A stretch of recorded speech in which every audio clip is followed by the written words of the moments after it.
Chapter 16. The Chase. Pete and Pam looked closely at the hat. It was just like the one Farmer Hill had shown them, and it looked exactly the same as the one worn by the prowler whose picture Pete had taken.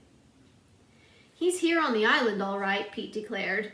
"Tinker, will you help us search some more?" Tinker said he would do his best. He suggested they take the hat with them as evidence. So Pete stuffed it in his pocket. Then the three set off again. "If Bo Stankel's living here, he must have a shack or something," Pam remarked. "It probably wouldn't be near the beach where he could be seen," Pete reasoned. "Let's walk toward the center of the island." The three trudged through the thick underbrush. The grass was high, and the tangle of blackberry vines made progress difficult. After a while, they came upon a thicket of birch trees. "What's that in there?" Pete asked, pointing among the trees. "A little house?" Pam and Tinker looked hard at the spot. "Yes, there is something in there," Pam said. "Looks like a shack." Approaching the place as quietly as they could, the three saw a small hut nearly concealed by the trees. "This is a good hideout," Pete said. "I'll bet it belongs to the thief." Picking their way up to it cautiously, they saw that it had but one room. A tiny porch, half tumbled down, was in the front of the hut. Pete stepped carefully onto the porch and peered through a broken window. "Nobody's in here," he said. Pam opened the door, and the three went inside. An old table and a rickety chair stood in the middle of the room. On the floor alongside the table lay an envelope, which Pete picked up. Excitedly, he showed the envelope to the others. Written on the front was a name and address. Bo Stankel, General Delivery, Stony Point.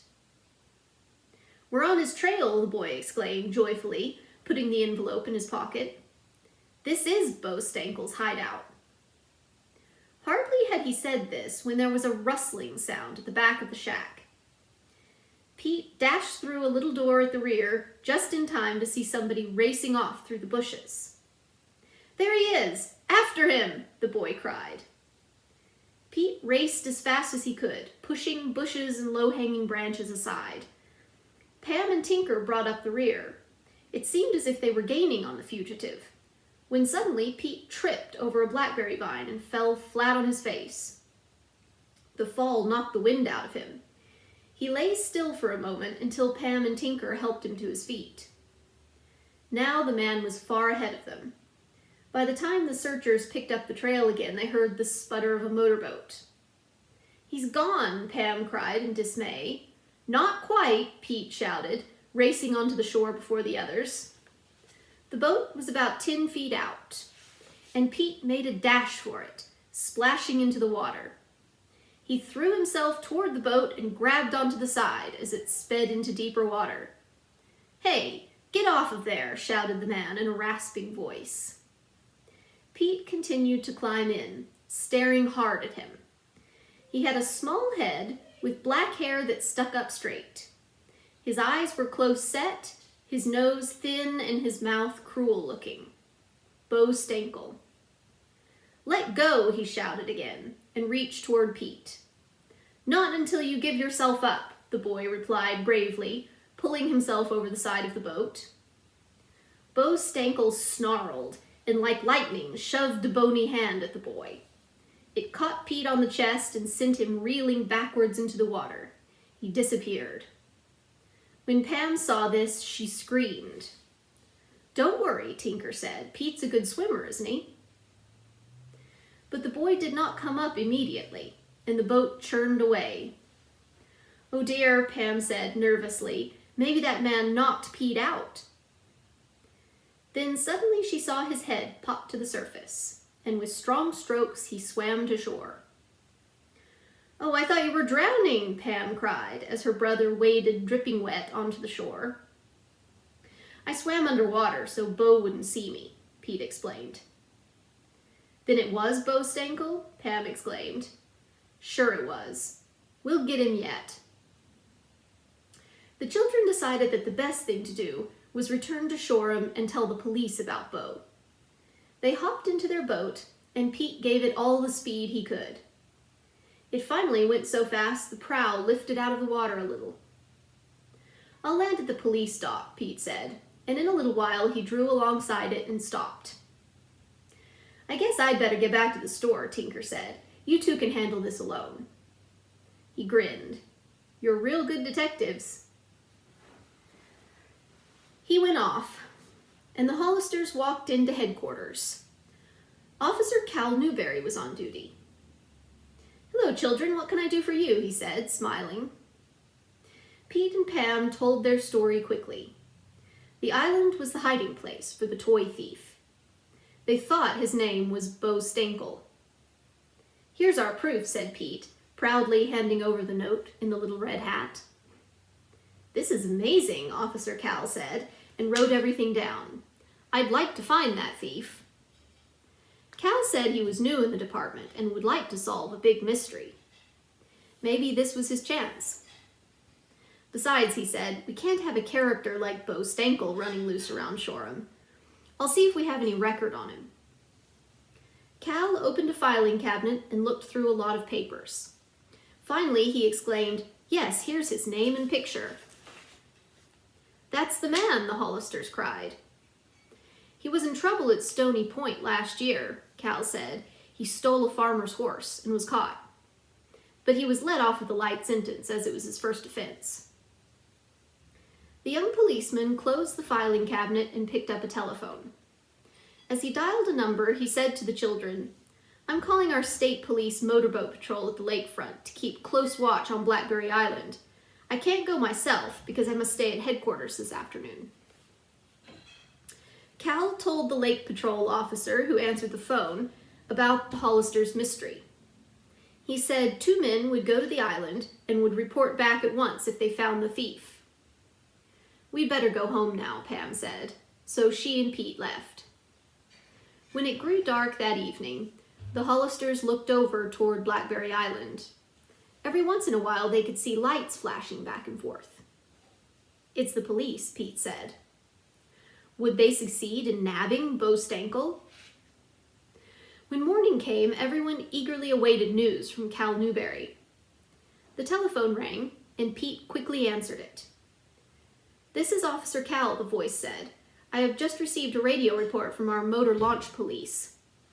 "What did they say?" Pete asked excitedly. "They didn't find anybody," Cal told him. "They're on their way back now. Perhaps you'd like to speak to them when they land at the police pier." "Oh yes, we would," Pete said eagerly, and hung up. Mr. Hollister had not yet left for the trading post, and Pete asked if his father would drive him to the police pier. Pam and Ricky wanted to go too. Mr. Hollister said he would take them. "Sue, Holly, and I are going shopping in town," Mrs. Hollister said. "Suppose you take all of us with you." "Fine." They tied Zip near the garage and gave him his breakfast. Then they drove off. It was not long before they reached the pier. Pete, Pam, and Ricky got out and waved goodbye. The launch was just coming up. Presently, the 2 policemen tied the boat and hopped ashore. The children introduced themselves. "Oh, you're the Happy Hollister detectives," one of them said. "Well, I'm sorry to say we didn't locate Bo Stankel." "But we'll get him sooner or later," remarked the other officer. "He won't escape us for long." Ricky was intrigued by the police launch. When the men noticed this, they smiled at the children and asked if they would like to look over the boat. "I want to look under it too," Ricky exclaimed. "Does the propeller work with a rubber band like the toy boats Daddy sells?" When the policeman looked surprised, Pete said, "He's only joking." The officers helped them climb down into the boat. What a big steering wheel it had, Ricky thought, and a motor that could make the boat go faster than any other on the lake, they were told. "Here's our radio," said one of the men. "Would you like to talk to Officer Cal at headquarters?" he asked Ricky. The boy thought this would be fun and picked it up. Officer Cal said he was very glad to hear from Ricky, and then laughed when the boy said he would like to be a motorboat policeman someday.